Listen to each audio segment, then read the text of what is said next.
ამგვარად როგორც ირკვევა ჩვენი წინა მოხსენებებიდან ქართული ასომთავრული ანბანი ერთდროულად თვარისა და მზის კალენდარია. ან სხვანაირად ქართულ ანბანში განხორციელებულია ბაბილონური მთვარის კალენდარი და ეგვიპტური მზის კალენდარი. ოღონდ ეგვიპტური მზის კალენდარი ქართულ ანბანში სრულყოფილია იმ თვალსაზრისით, რომ თუ ეგვიპტური კალენდარი ნაკიან წელს არ ანგარიშობდა, ქართული ანბანი ნაკიან ქართული ასომთავრული ანბანის კალენდარი ნაკიან წელიწადს ანგარიშობს.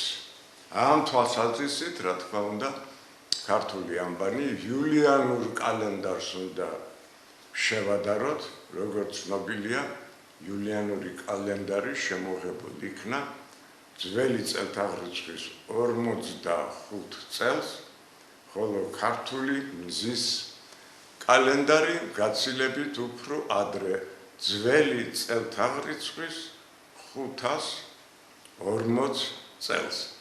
ესე იგი, საქართველოში უძრავი მზის კალენდარი დაიწყო ძველი წელთაღრიცხვის მე-6 საუკუნეში. 540 წელს საქართველოში დასრულდა თვარის კალენდარული დრო ჟანი და მზის კალენდარული დრო ჟანი დაიწყო. მაგრამ აქ ძალიან დიდი მნიშვნელობა ენიჭება ნაკიანი წელიწადების წელიწადთა ათვლის სისტემას. ამ თვალსაზრისით უნდა განვიხილოთ ქართული ანბანის 3 ასო-ნიშანი. ამ 3 ასო-ნიშანში განხორციელებულია მზის უძრავი წელიწადის კალენდარული სისტემა და მითითებულია თუ როგორ უნდა ავითვალოთ ნაკიანი წელიწადები. საქმე ეს არის, რომ როგორც იულიანურ კალენდარში, ქართულ ანბანში აი დონი ასო-ნიშანი გვაუწყებს, რომ რიგითი სათვალარი დონი არის 4 რიცხვი, ანბანური სათვალარით იგი არის რიცხვი 4, რაც იმას გვაუწყებს, რომ 4 წელიწადში 4 წელიწადი უნდა ვიანგარიშოთ, ხოლო ამ 4 წელიწადში რიგითი სათვალავით და ანბანური სათვალავით იგულისხმება ნაკიანი წელიწადი. იულიანური კალენდრით ნაკიანი წელიწადი მოდის ყოველ მე-4 წელიწადს.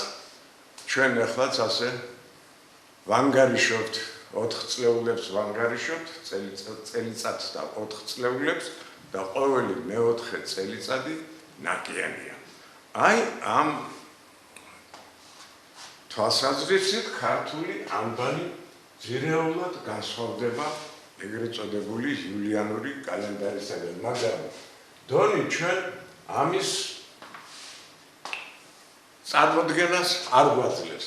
ერთ შემთხვევაში დონის სახელწოდება აგრეთვე გაიაზრება როგორც რიცხვი და გვაძლევს 124 წლიან პერიოდს, მაგრამ რა არის ეს 124 წელიწადი?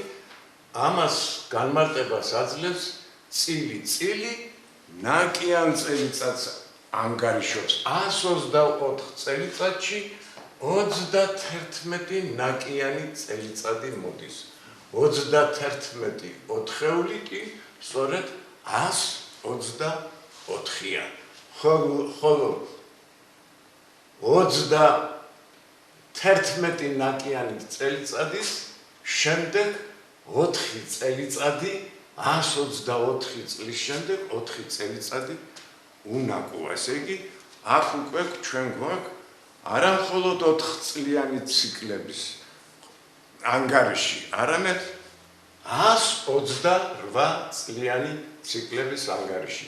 დონით 4 წელიწადი ნაკიანია, 1 წელიწადი 4 წლებში ნაკიანია, ხოლო 128 წელიწადში 1-4 წლეული უნაკოა, ნაკი არ იანგარიშება. აი, ასეც წილიც ამას გვეუბნება განმარტების სახით 124 წელიწადში 31 ნაკიანი წელიწადი უნდა ვიანგარიშოთ და 4 წელიწადი იქნება უნაკო. მაგრამ გვაქვს კიდევ ერთი მითითება ამ ნაკიანი წელიწადების შესახებ, ეს არის 100 ნიშანი ჭარი. 32 100 ნიშანი. ახლა ჩვენ უნდა გავმართოთ ჭარის მნიშვნელობა, მისი გრაფიკული არსი და მისი რიცხვითი მნიშვნელობა 32 და 5.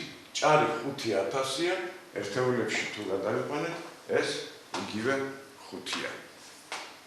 საქმე ის არის, რომ 128 წლიანი ციკლი ქართულ ამბარში 32 წლიან მონაკვეთებად იყოფა. სულ ჩვენა გვაქვს 4-32 წლიანი ციკლი.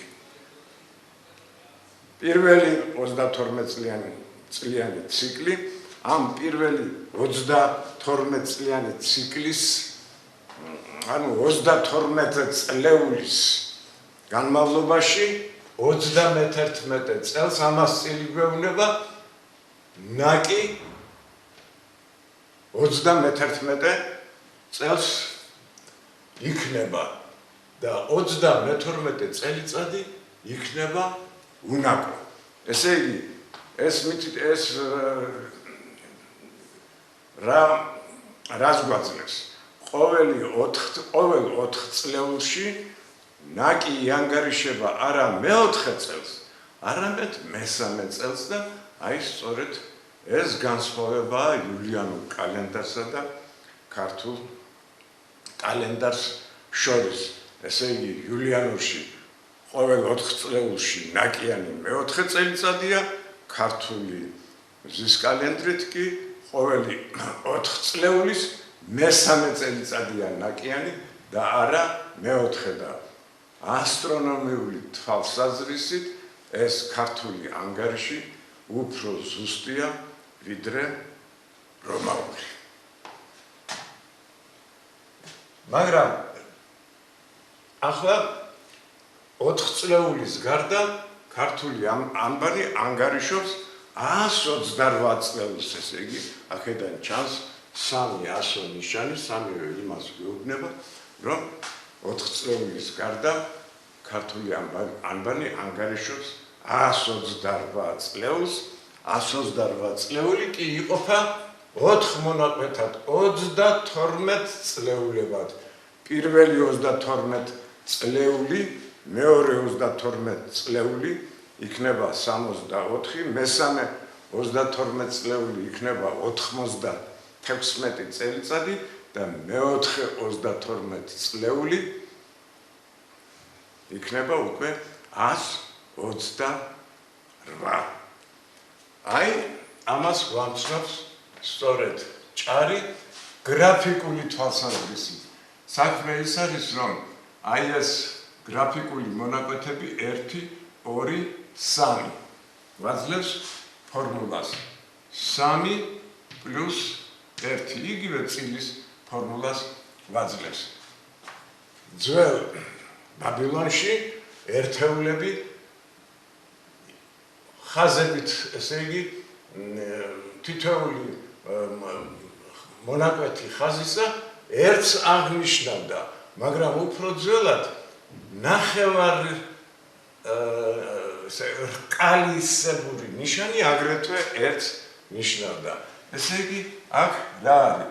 ზემოდან უნდა დავიწყოთ 3 + 1 უდრის 4-ს. ესე იგი, ჭარი გვამცნობს იგივე წილის ფორმულას, რომ 3 4 წლეულში მე-3 წელიწადი იქნება ნაკიანი, ხოლო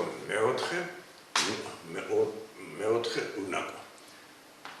მაგრამ 128 წელიწადში ყოველი 4 წლებში ერთი ნაკიანი წელიწადი უნდა ვიანგარიშოთ, 128 წელიწადში ერთხელ 4 წლებში ნაკი არ უნდა ვიანგარიშოთ, მაგრამ როდის? ესე იგი, ამიტომ არის სწორედ ეს 128 წლიანი ციკლი დაყოფილი 32 წლეულებად. და ეს 32 წლეული იმას გვეუბნება, რომ 124 წელიწადში რომ 31 ნაკიანი წელიწადი მოდის და 124 წლის შემდეგ 128 წელს არ უნდა გაკეთდეს ნაკი. რატომ?